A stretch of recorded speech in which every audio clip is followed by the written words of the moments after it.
Right now on Good Morning America First Look, breaking news. President Trump announcing a trade deal with China, wrapping up his meeting with China's president. What the deal means for American consumers, farmers, and tech companies. Food banks warning of a hunger crisis with federal food assistance set to run dry. The government shutdown entering day 30. The new efforts to help those in need, plus just how high health insurance premiums could rise without a deal in Congress. Catastrophe in Jamaica. At least 30 dead after Hurricane Melissa tears through the Caribbean. New images of destruction and an airport badly damaged. Landslides blocking roads. How the U.S. is helping. More tourism trouble in Las Vegas. Just how bad it's getting. Word of 90,000 rooms at one hotel group empty. A groundbreaking new rule for kids to protect them from AI chatbots. Later, the $20,000 robot that can do all your household chores. And the son making his dad in the stands so very proud at the World Series. From ABC News, this is Good Morning America First Look. Good Thursday morning, everyone. I'm Sophie Flay. And now I'm Perry Russom. We begin with the breaking news overnight. President Trump meeting with China's President Xi Jinping, and they are announcing a new trade deal. The deal will lower tariffs. It also clears the way for the sale of U.S. soybeans. And Trump says there are no more, quote, roadblocks when it comes to rare earth minerals critical for the tech industry. The president now on his way home from South Korea. ABC's Rachel Scott is there and is following the trade deal.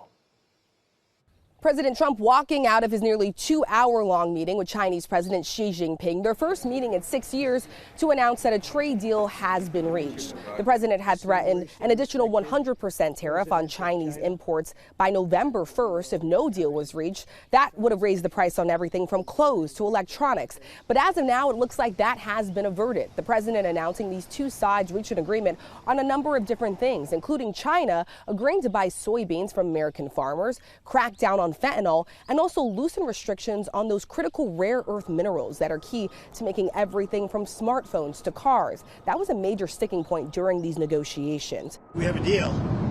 Now, every year we'll renegotiate the deal, but I think the deal will go on for a long time, long beyond the year. We'll negotiate at the end of the year, but all of the rare earth has been settled. So we continue to produce the rare earths and buy the rare earths and everything else, when you see from other countries. But China is, that whole situation, that roadblock is gone now. There's no roadblock at all on rare earth. That will hopefully disappear from our vocabulary for a little while. The president, in turn, then dropping the tariffs that the United States imposes on Chinese imports by 10% to 47% across the board. One thing that was notable, though, the president said that this deal is in place for the next year. So it will require these two leaders to remain in close contact and communication. The president says he plans to travel to China in April and that President Xi could come to the United States sometime soon. Traveling the president here in South Korea, Rachel Scott, ABC News. Rachel, thank you. Back here at home, growing concerns about a hunger crisis and skyrocketing health insurance premiums as the government shutdown enters day 30. Food banks say they are overwhelmed, and on Capitol Hill, things are getting heated as lawmakers exchange accusations about a lack of progress on negotiations. ABC's Nicole D'Antonio has more. Nicole, good morning.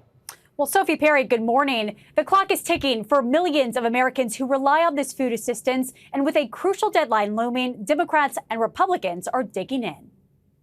With the government shutdown now nearing the 1-month mark, tensions flaring on Capitol Hill. SNAP recipients shouldn't go without food. People should be getting paid in this country. And we've tried to do that 13 times. You voted no 13 times. 42 million Americans are set to lose food assistance at the end of this week. Democrats and Republicans scrambling with dueling proposals to try to extend funding for the SNAP program, also known as food stamps. This isn't a political game. These are real people's lives that we're talking about. Senate Majority Leader John Thune blocking a Democratic bill to carve out funding for SNAP, saying Democrats should instead vote to reopen the government. Democrats claim the Trump administration has other ways of paying for SNAP and say they won't agree to reopen the government until Republicans extend health care subsidies to prevent premiums from skyrocketing. We don't want to pit health care and food. They do. We think you can have both. Americans on Obamacare now getting their first look at just how much more they could pay next year. One research group saying premiums will rise an average of 26%, but those currently on subsidies could see premiums double. I'm at $2.45 right now, so that's kind of scary. Back at food banks, what could be a more urgent crisis. I'm concerned that the numbers are going to probably double every day. Patricia Lamb stretches about $130 a week in SNAP benefits to feed herself and her grandkids, and this month's money is almost gone. Am I not going to pay my mortgage? Am I not going to pay my power bill, my gas bill? Some food delivery apps like DoorDash and GoPuff are now offering discounts on groceries for those in need. And President Trump has said his administration would figure out a way to keep food benefits flowing, but so far there's been no concrete details. Perry. Nicole, thank you. The Pentagon has announced a new strike on what they say is a drug boat off South America. Defense Secretary Pete Hegseth says all 4 people on board were killed. This is the 14th strike since the campaign against drug cartels started last month. As lawmakers question the legality of all this, a top Democrat says Republicans were briefed on the strikes, but Democrats were not invited to that briefing. A former Illinois sheriff's deputy has been found guilty in the fatal shooting of Sonia Massey in her own kitchen. Sean Grayson was convicted of second-degree murder after he testified in his own defense, telling the jury he believed Massey was going to throw scalding water on him. He says he didn't use a taser because he didn't want to risk it malfunctioning. Massey's family outraged that Grayson was not convicted of first-degree murder. There is a thing, it's called white privilege. And if you don't realize it, I'm telling you today, there is white privilege. And that's what this jury verdict came out today. It's all about white privilege. Grayson faces up to 20 years in prison. A first-degree murder conviction would have meant a life sentence. The U.S. military is sending a team to Jamaica to assess the damage from Hurricane Melissa. One official saying the word catastrophic is not strong enough to describe it. This morning, new images of the devastation in Jamaica. The State Department deploying dozens of disaster relief workers as the death toll across the Caribbean from Hurricane Melissa rises. Now at least 30 confirmed dead. Melissa battering Jamaica with 185-mile-per-hour winds, demolishing homes, knocking down trees, and washing out roads. Satellite images show what the town of Black River looked like before the storm and after. The mayor calling the conditions devastating, saying the word catastrophic is a mild description. The high winds ripping part of the roof off this Montego Bay resort. Daylight showing the extent of the damage. It was horrible. We absolutely don't know how we're going to recover from this, honestly. The city's airport hit hard. Water pouring in, flooding the terminal. Parts of the ceiling collapsing. That airport remains closed, but others plan to reopen today. Welcome relief for the some 25,000 tourists trying to get home. Thousands of Jamaicans are in shelters as crews work to restore electricity and access to water across the island. In Santa Cruz, a landslide blocking main roads, reducing streets to mud pits. The town of Santa Cruz is completely devastated. A wall of water and rock came rushing through the town, covering everything. Getting back to normal is going to take months. Jamaica's prime minister visiting St. James Parish, where homes and businesses are torn apart, saying, "We are a resilient nation with the capacity to triumph over adversity." Tonight, the storm hitting the Bahamas after slamming Cuba, causing widespread destruction. Time now for your Thursday weather. Melissa starts to move away from the Bahamas this morning after flooding rains and big winds and storm surge as well. This will be moving over the open waters of the Atlantic or just to the west of Bermuda later tonight, maybe briefly some hurricane force conditions. It's being steered by this storm in the northeast. A wet morning, I-81 corridor, I-95. Heavy rain New York and Hartford for the evening commute, then up in New England tonight. We can look at rainfall totals that could go 1 to 3 inches here, along with gusty winds and some minor coastal flooding. Other than that, quiet across much of the country and starting to cool off in Southern California, but still a hot day. That's your forecast. I'm ABC News meteorologist Lee Goldberg. We have some breaking news from Paris. 5 more suspects have been arrested in connection to that heist at the Louvre this month. DNA helping police make those arrests. Still no word on where the $100 million in crown jewels could be. Officials say 2 other suspects partially admitted to their involvement. One of them was allegedly trying to fly to Algeria. We will keep you posted. Coming up, the tourism slowdown in Las Vegas getting worse. Also ahead, a pet monkey on the run at this Halloween store. How they finally caught it. And later, the $20,000 robot that can do all of your household chores. We're back with a pet monkey on the loose inside this Halloween store near Dallas. It took off after being spooked by a decoration, but someone grabbed a cookie and got the monkey under control. Meanwhile, 3 research monkeys are still on the loose after a truck they were in crashed in Mississippi Tuesday.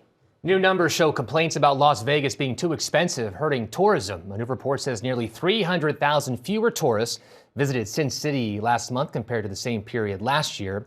At Caesars Hotel Group, they say 90,000 hotel rooms were empty over the summer.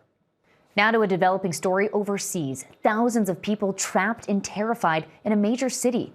Fears of a genocide unfolding in Sudan. Militia fighters going door to door. In this day where there's no shortage of global crises, the reported bloodshed is unspeakable. It's the alleged massacre carried out on a scale so horrific it can reportedly be seen from space. We're seeing a tactical posture on the vehicles that is highly consistent with house-to-house killings. Experts say satellite images appear to show evidence of mass killings in Sudan's western city of El Fasher, including bodies in the streets. What is replacing pattern of life movement in the streets are objects that are consistent with a human body lying horizontally. There is no other way to explain it other than those objects have emitted a discoloring phenomena into the area. The only thing that can do that is blood. The city had been under siege for months, cut off from food. An estimated 250,000 people trapped inside, more than half of them children. Aid groups say civilians have faced relentless violence, sexual abuse, and starvation. Then, just days ago, the RSF, a paramilitary force made up of mostly Arab fighters, stormed the city. They're accused of targeting Black Africans, going door to door, allegedly killing more than 2,000 civilians in recent days. This is the final battle of the Darfur genocide that began 20 years ago. Some human rights groups have claimed the militias are getting support from the United Arab Emirates, a U.S. ally. But the UAE denies lending support. What's at stake in all this? Sudan's gold. The country is rich in mines and trade routes. The RSF's control of that wealth is fueling its rise to power. American diplomats held indirect talks with the RSF, but hopes for a ceasefire appear slim. Coming up, a groundbreaking new rule for kids to protect them from AI chatbots. Also ahead, firefighters try to save this dog who fell 40 feet off a cliff. Back now with the crash of a rescue helicopter in heavy snow on Mount Everest near the base camp. The pilot somehow surviving. No one else was on board. The chopper was trying to reach stranded trekkers. Back in the U.S., a special cliff rescue team with the San Francisco Fire Department was called in to save this dog who slid 40 feet down a cliff, landing on a narrow ledge. Look at the dog there. A team member securing the dog in a harness before they were pulled up the cliffside. They say it's always a good day when we can reunite an owner with his dog. We turn now to new protections for teenagers using artificial intelligence amid growing concerns about suicides. Here's ABC's Andrea Fujii. This morning, new restrictions for teens who use chatbots. The company Character AI is no longer allowing users under 18 to engage in open-ended chats with its AI-generated characters after lawsuits claimed the app played a role in suicide attempts and deaths. One lawsuit came from the family of 14-year-old Sewell Setzer. They say he took his life after forming a romantic relationship with a bot. Sewell spent the last months of his life being exploited and sexually groomed. The platform had no mechanisms to protect Sewell or to notify an adult. Instead, it urged him to come home to her. Character AI had already rolled out protections, but says with this ban, they want to set a precedent that prioritizes teen safety while still offering young users opportunities to discover, play, and create. A Senate bill will ban minors from using chatbots from all companies. It's not a therapist, it's not a pastor, it's not a priest. AI is about making profits. Families supporting the bill spoke to lawmakers, including this mother, who says her son is now in treatment after he began harming himself and threatening their family. She blames a chatbot for convincing him that his parents were against him. My son developed abuse-like behaviors and paranoia, daily panic attacks, isolation, self-harm, and homicidal thoughts. A recent report found more than 70% of teens have now used artificial intelligence as a companion. Just as we added seatbelts to cars without stopping innovation, we can add safeguards to AI technology without halting progress.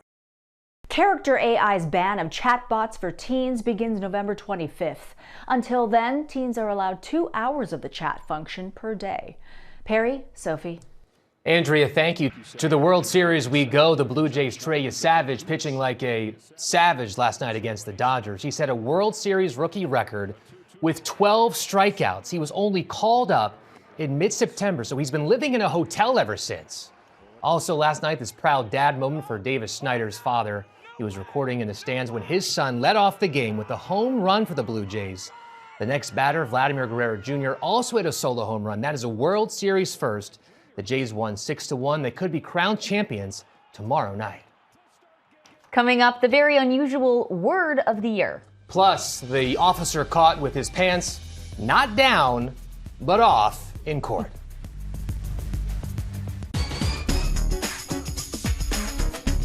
Time to check the pulse. We begin with a robot assistant that's making waves online. The company behind this new humanoid helper, they say you can do your household chores, including loading the dishwasher and taking out the trash, but tech experts say it's not that simple. Yeah, while some chores can be performed autonomously, many others will require a company employee to control the robot remotely for you. The robot will launch next year, but you can pre-order it now. It only costs, $20,000. Next, a Detroit police investigation into one officer's attire in court. He was at a virtual court hearing. Officer Matthew Jackson right there. He was wearing his uniform top, but the judge saw something was missing. Have you got some pants on, officer? Sir, they're in the... No, sir. Nope, no pants. The judge let the hearing continue. The officer adjusted his camera. He was wearing underwear, by the way. All right, next, dictionary.com announcing the word of the year. It's actually a number, 6-7. The term is widely used by teens. It means not clear. 6-7 is also a way of saying so-so, maybe this or maybe that. But there's nothing so-so about this next story, about Billie Eilish. The singer was honored with the Wall Street Journal's Innovator Award, but before she took the stage, host Stephen Colbert announced that she is donating more than $11 million to organizations that fight food insecurity and climate change. She is also calling on billionaires to share their wealth.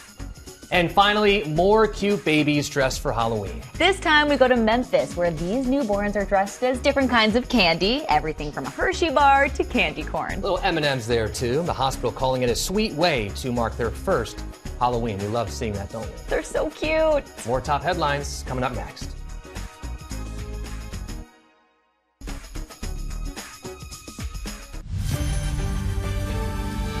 Checking more top stories, President Trump has announced a trade deal with China after meeting with President Xi in South Korea. Trump says China will resume buying U.S. soybeans and end its export controls on rare earth minerals. The U.S. will cut tariffs on China by 10%. Microsoft says it has recovered from a global outage affecting its Azure cloud service. It comes days after problems with Amazon Web Services. YouTube is reportedly offering buyouts to U.S. employees as it restructures to focus more on artificial intelligence. This is the company's first major reorganization in a decade. New body cam video shows the chaotic moments after a Virginia teacher was shot by a 6-year-old student. It was played in court during a civil trial. Abby Zwerner, who still has a bullet lodged in her chest, filed a $40 million lawsuit. The assistant principal is accused of ignoring multiple warnings that the boy had a gun. Today's weather, hot and dry in Southern California, increases the wildfire risk, but heavy rain in the Northeast this morning. And finally, the story of an unusual dog rescue. Here's Danny New. Look at that smile. You are watching the heartfelt reunion between two best pals, 93-year-old Norm Feigenbaum and his 7-year-old rescue, Sonny. Did you think you would see her again? No, after several days, I really thought she was gone. The house was barren without her. Sonny was missing for nearly 2 weeks after Norm left his Los Angeles home to go grocery shopping one day. Apparently, Sonny felt she should have been invited. She jumped the block wall fence in the back and tried to follow me to the grocery store.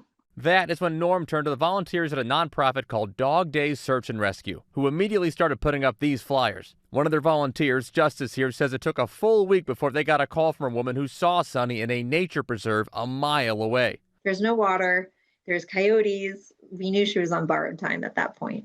So they sprung into action, working to get permission to set up a few traps in the preserve. However, it may have all really come down to one secret weapon that you might not expect: Norm's unwashed socks. The whole thing is probably due to my smelly socks, actually. Using a trail of Norm's pungent but familiar garments, Justice says it only took a half hour before Sunny was lured into the trap and the door closed. After reuniting Sunny with her papa, the volunteers then took her to the vet, where she was treated for minor cuts and given the all clear. Oh, there she is. Now Sunny has returned to her favorite spot right next to Dad at home, where there might be a new decoration soon. Thank God you have smelly socks, Norm. Yeah, I'm not going to wash them. I'm going to put them in a frame and hang them on the wall. Needless to say, Norm is very grateful for the folks at Dog Days Search and Rescue, guys. Not only did they take Sunny to the vet, but they also bought her a new bed and are even now working to secure that backyard fence area. And that's your Good Morning America First Look. Have a great day.